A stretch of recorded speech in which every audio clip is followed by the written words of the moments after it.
Good morning, everybody.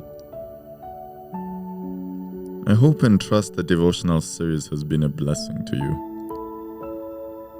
And today we look at something we had touched on slightly in the episode on Blessed are those who hunger and thirst after righteousness.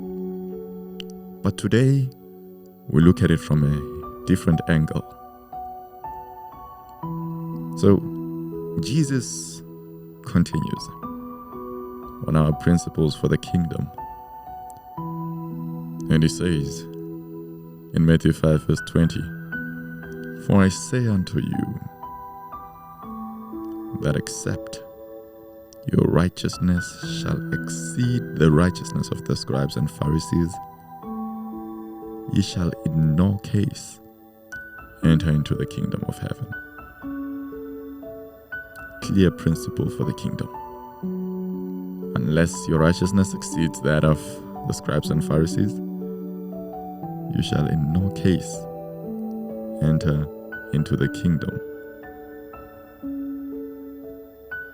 That was quite a blow, quite direct.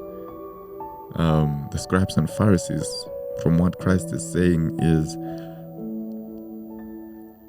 they have not attained the righteousness they have to attain to.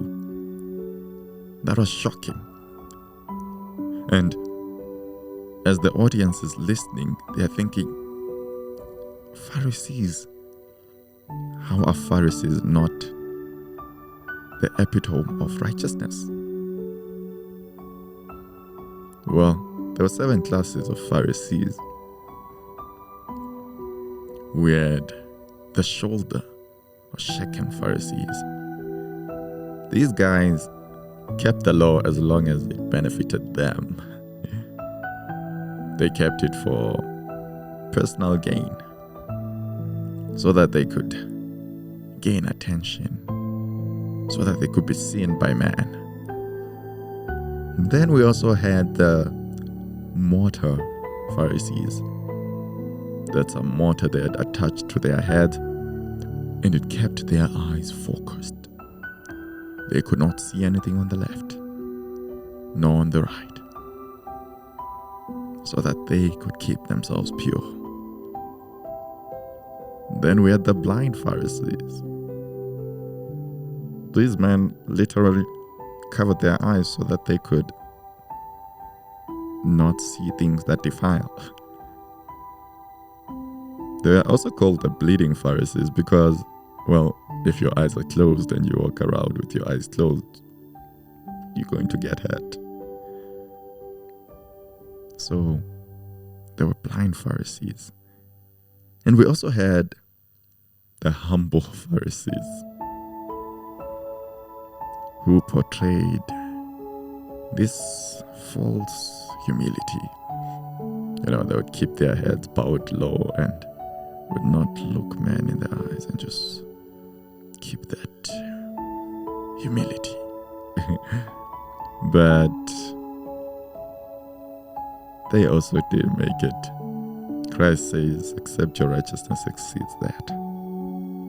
We also had the "what am I yet to do" Pharisees. These guys were so obsessed with keeping the law that they kept it, and then they would ask, what else should I do? Christ says, except your righteousness exceeds that as well. And then we had the Pharisees out of fear. Those who would portray more the impending doom, the judgment, and all those things. And so they followed God out of fear. And then we also had the opposite, the love Pharisees, those that believed in the love of God and were driven by the idea of a loving God. And so these were the classes of the Pharisees. But Christ says, except your righteousness exceeds that. And not only the Pharisees, he says the scribes and Pharisees. And the scribes were the teachers of the law. and they interpreted the law. How do I, a mere human being, exceed that? Well, remember Isaiah 64 verse 6 says that our righteousnesses are as filthy rags. So our righteousness cannot commend us before God.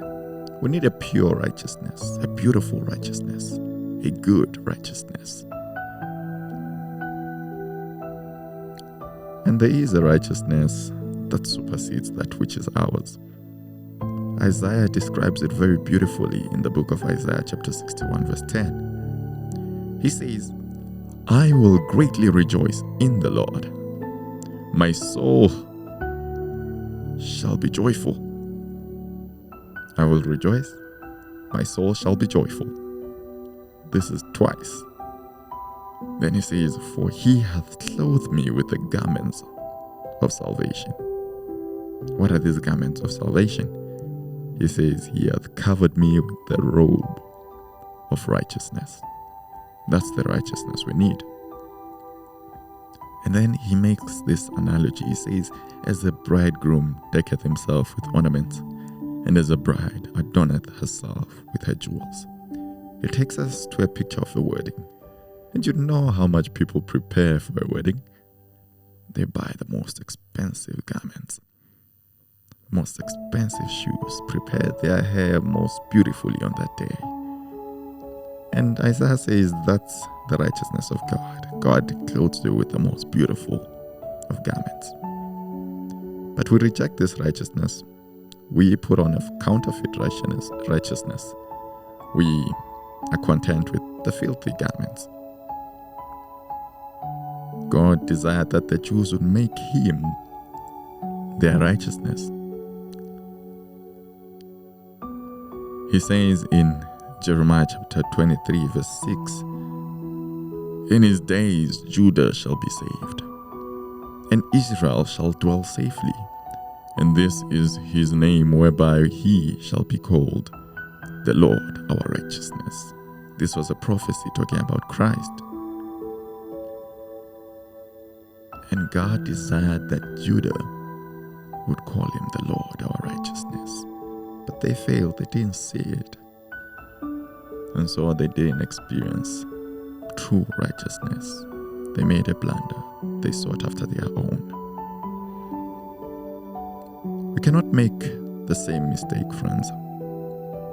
We need his righteousness.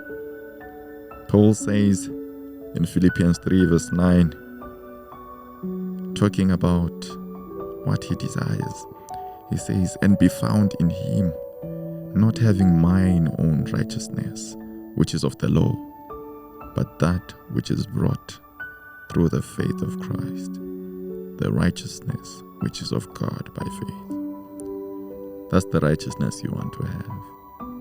And let that be our prayer as well. Father, we want your righteousness. We have noticed that our righteousness is filthy. Please clothe us with those garments of salvation, of your righteousness. Jesus says, except your righteousness shall exceed the righteousness of the scribes and Pharisees, ye shall in no case enter the kingdom of heaven. Be blessed. Faith explored, where every question is a step closer to understanding.